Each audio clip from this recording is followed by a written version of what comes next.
How you doing? How are you doing? I hope you're okay. I hope you're doing well. I hope you're blessed. Um, Welcome to my channel. Today we'll be talking about my book collections. But before we get into the video, I wanted to draw your attention to something. I want to show you something, okay? Have a look.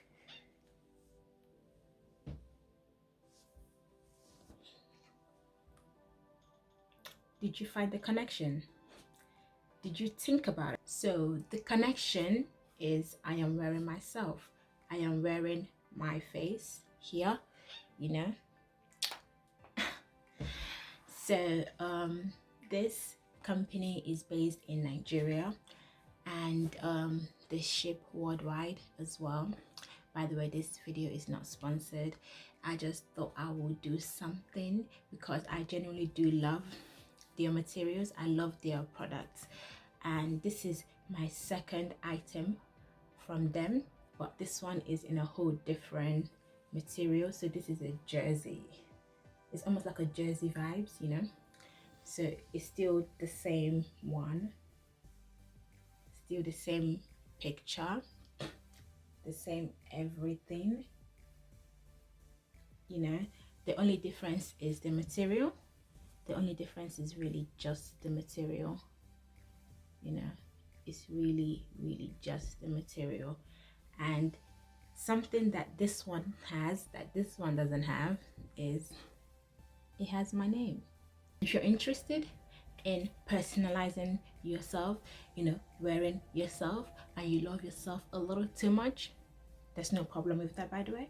So you can hit them up. They have a website. I'll put the whole information in the description box. Okay, so let's get right into this video. So first and first, I'm reading this book book of mindfulness. I actually bought this book once upon a time like I was in a really bad funk. Like I needed something to, you know, push myself. I needed something to, you know, judge me up. So I got this book, and it's very much a motivational, you know, I wouldn't say motivational, but it's very practical. It's very practical. It's very much like a lifestyle book. So, you know, like some of the stuff that I said on the back, respond rather than react, trust your inner wisdom, deal with stress and difficulty more wisely, which is what this book really tried to do for me, and it really did, you know. This book, I fully recommend it. You know, if you're trying to, you know, increase your lifestyle, make yourself be more productive, make yourself be more engaged and in tune with your time and your efforts, and know what you're putting your efforts into, this book will help you navigate that, and I 100% recommend it. So this one, The Wait by Megan Good. So this one was gifted to me by my friend. It says, to my dearest big sister, I love you and thanks for being a blessing. May you find your tall, rich, handsome, God-fearing Igbo life partner in Jesus' name. Kiss, kiss, kiss from Ghana, aka Soraya. I'm still waiting. I'm still waiting on my Igbo, my tall Igbo Prince Charming. But this book is very much about, you know, putting God first, like I said, centering, and, you know, taking the physical attributes to it and putting God in the middle of your friendship slash relationship is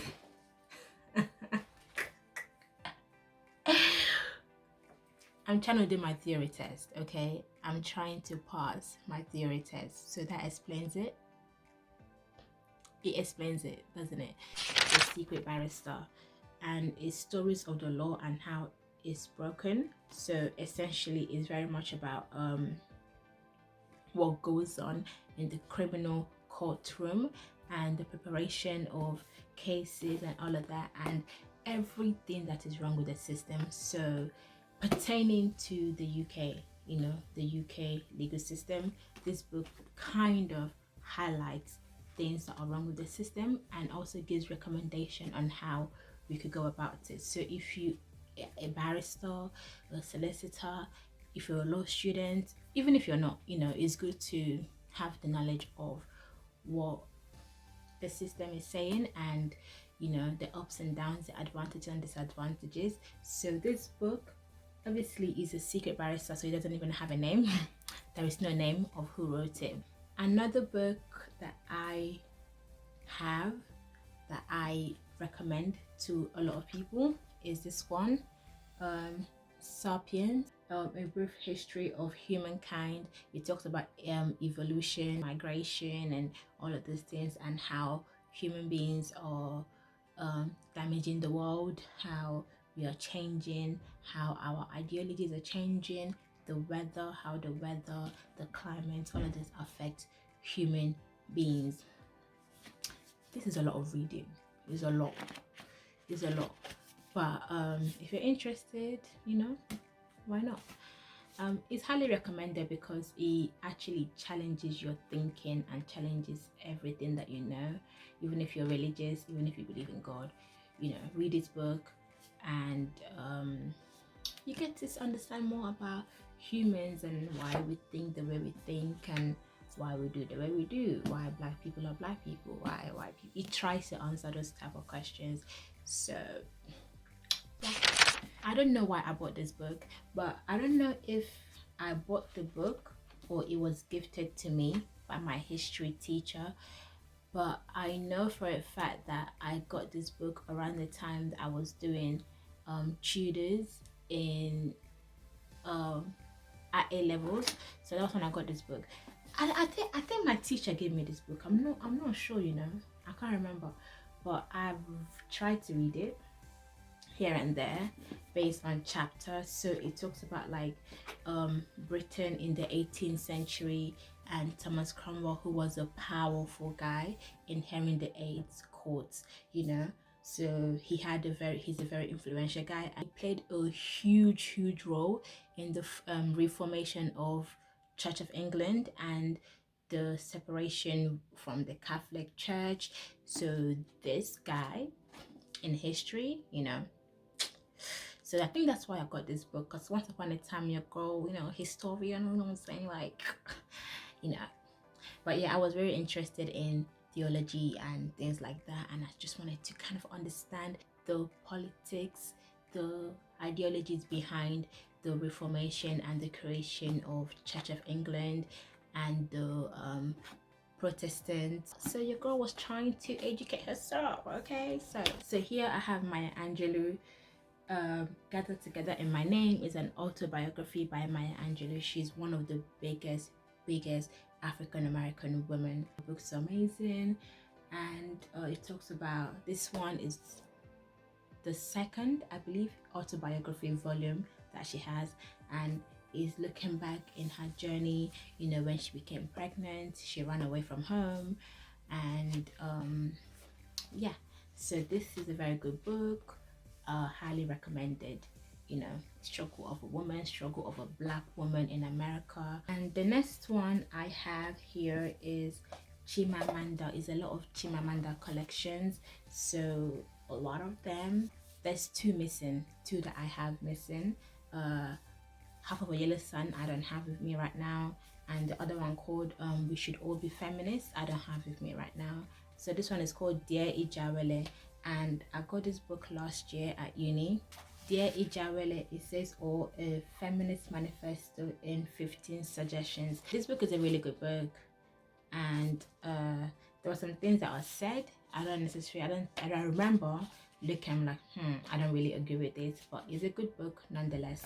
The Thing Around Your Neck, I don't remember it. I don't remember this book.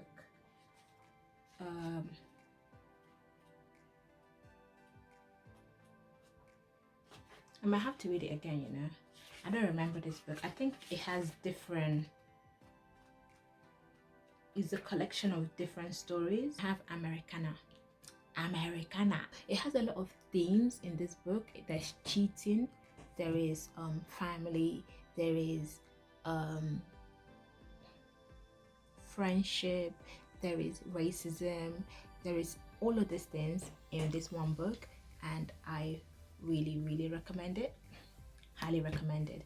And then there's Half of a Yellow Sun. Half of a Yellow Sun I don't have with me right now. This one, and Half of a Yellow Sun was given to me on my birthday, on my 18th birthday, by my friends. Thank you guys. Also gifted to me by my friend Kelly. If you can see, there is a theme here, okay? If you're struggling to get me a present, buy me a book. It's very simple. Get me a book. I write something nice as well. Like, I'm a very sentimental somebody, so I do enjoy when people write me stuff. I really read it and I keep it. So this Kelly said, okay, I'm not gonna read what she said, but should I read it?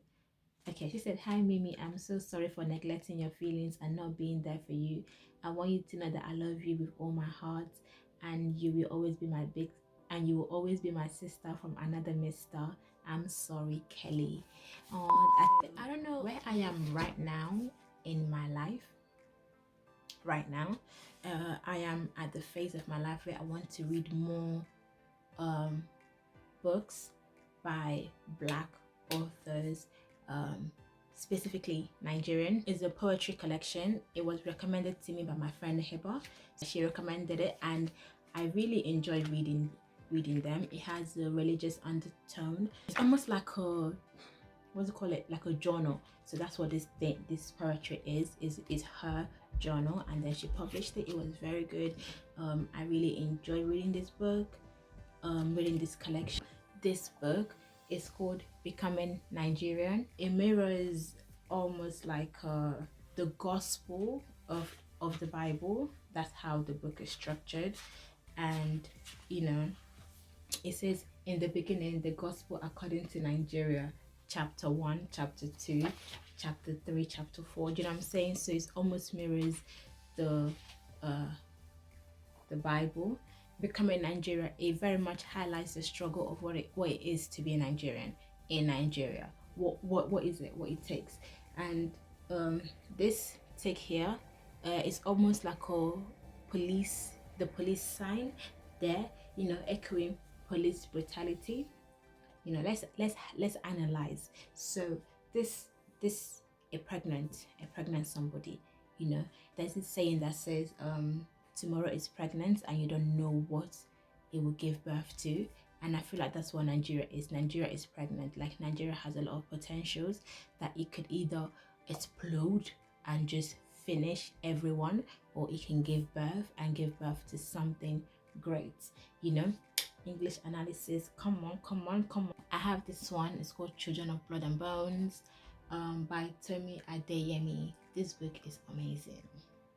I'ma just tell you that this book is incredible. The imagination, the imagery, oh my god, the setting, the effort that went into this book. It was set in Lagos, Nigeria, and it's got a mystical setting to it. So it's not like Nigeria it's not the Lagos as we know it today. The main character, they have these special magic powers, and the king is so against, he hates this group of people that have magic powers, and he tries to exterminate them. Almost reminds of something about the Igbos, you know, and the killings that are happening that are targeting Igbo people, you know, when the marginalization of a certain group of people. Like, even though this book is a fictional book, but it very much mirrors the reality of many Nigerians in Nigeria, okay? And this is the continuation of it. It's called Children of Virtue and Vengeance. So this book, they went to try to reinstate magic. They found the power of reinstating magic, so now they are dealing with the effects of having magic back in the land. That's what this book is about, you know. Love story here and there, you know. And there's this one, my favorite is called The Fisherman by Chigozie Obioma. So this book I just finished reading over the weekend, and I'm gonna tell you, honey, this book is incredible. It's amazing. It's fantastic. It really goes through the whole struggle of family dynamics. So you have these four brothers that love each other, they love each other, and then this guy now comes, you know, says what he says about the prophecy and goes like, one of the boys is gonna kill you. So he goes around, he started being so feisty, fighting the mother, fighting the siblings.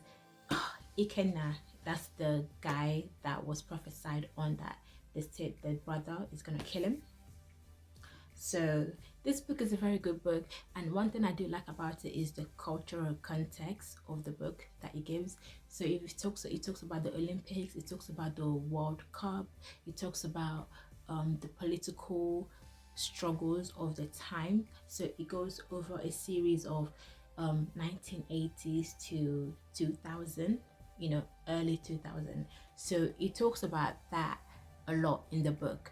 So if you're reading it, you're going to understand a bit more about the I guess historical background of when the time that the book was set. It talks about mental health theme, it talks about family, friendship, and all of these things. It's a really, really good book, highly recommended, and it's not a lot of reading. It's not a lot of reading, so you can really read this book in a week. I didn't, but you can. Okay, it's another book also by the same guy, and it's called An Orchestra of Minorities. I started reading this book. I am still very much here, and it talks about like the theme of the Igbo people and like chi, like personal God, and how a personal God can intercede on your behalf. Yeah, so these are the books that I have in my collection, some of them that I have with me. What your opinions about the ones that I mentioned, the ones that I liked? I like The Fisherman. If you read it, let me know what you think, so we can start a conversation, because I really do want to know what other people thought about that book. I really want to know what other people, like, if we came to the same conclusion, like, can you change your destiny? Can people change their destiny based on the decisions that they make? Because the character Ikenna didn't make the right decisions, so he almost kind of fell at the mercy of the madman and what he said. Or was it inevitable? Like, could he not change it? Like, who knows? You know what I'm saying? So that, I really want to know what people think. Please go and read that book, because I do want to have a conversation about it. And the Orchestra of Minority, I looking forward to actually get into it. I started reading 2 days ago, and it's going well so far. Let me know what you think. If you have book recommendations, let me know. I will actually start being serious with reading, because I do enjoy reading. I'm just being lazy. But thank you so much for watching, and I'll see you in my next one. Bye.